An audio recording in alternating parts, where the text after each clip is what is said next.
Shoesmith. I'm a partner at King & Wood Mallisons, which is an Asia-based global law firm. I've been doing international transactional work for about 40 years, and for the last 20 years with China. I represent a lot of Chinese companies that are investing in the United States, as well as a lot of US companies that are involved in China one way or another, especially tech companies. CFIUS, pronounced CFIUS, it's a funny way to pronounce it, is mostly interested in, its mandate is to protect US national security. Of course, what constitutes national security changes over time. 20 or 30 years ago, it was mostly ports and infrastructure. These days, it's technology. So the focus of CFIUS these days is on what's called TI&D. Technology, meaning export control technology, but also sensitive technology like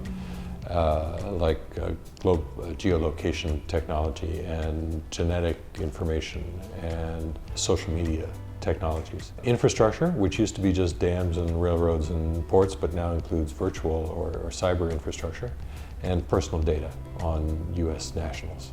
That's really the focus of CFIUS these days.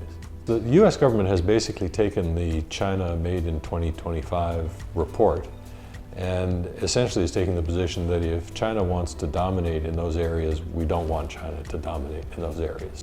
So Chinese companies that want to invest, for example, in the semiconductor industry, which is one of China's national priorities, find it very difficult because the US government, specifically because China wants to dominate in that area, the US government would prefer not to facilitate that dominance. So there's sort of technological superiority issues. There's also personal privacy issues.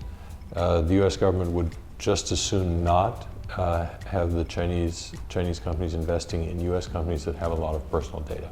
A lot of times personal data for US people includes sensitive data also in terms of where they are and what they're doing.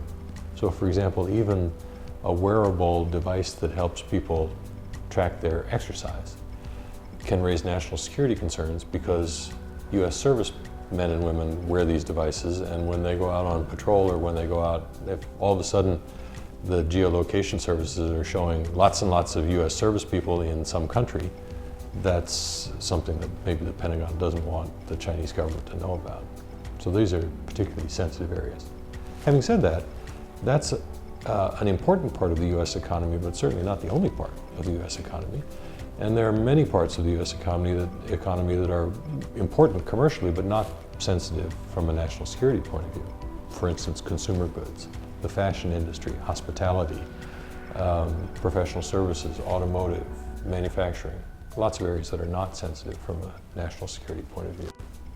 The specific information about what the US government and what CFIUS does with regard to blocking or permitting deals is not public by design. And that's a good thing. It makes it a little hard to track for people like me who are trying to observe the market. From what I can see though, and talking to both colleagues of mine and other people who do this work, probably the clearance rate for China deals with CFIUS has fallen to about half what it was under Obama. So that's not a good thing. On the other hand, a lot of deals that we now know should have been seen as problematical, but people didn't know that 2 years ago. Those people tried to get those deals through and failed. Today, I think, and as time goes on and experience accumulates, people won't try to do the deals that are difficult. And so it's quite possible the clearance rate will start to go up again. Whenever the law changes to make it difficult for companies to do business the way they always did business, they find new ways to do business. It's quite difficult to stop companies from doing business completely. And so what we're seeing is that, and this is not good, in my opinion, it's not good for the United States, but it's fine for the companies. China still has a lot of money and a lot of appetite for technology. And the United States still has a lot of technology assets. And for the last 10 or 20 years, the money has been coming to the technology. But if the United States government makes it difficult for that to happen, the technology is going to go to the money. And that's fine for the technology. It still puts the money together with the technology. That's how business works.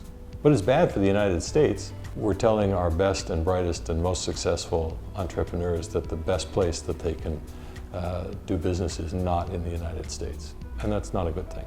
But from a standpoint of opportunities, it actually has caused tech companies in Silicon Valley, where I'm from, not only to think about maybe they should move more of their operations to China because it would be easier to raise money, but then they're starting to think maybe they should go public in China as long as they're at it.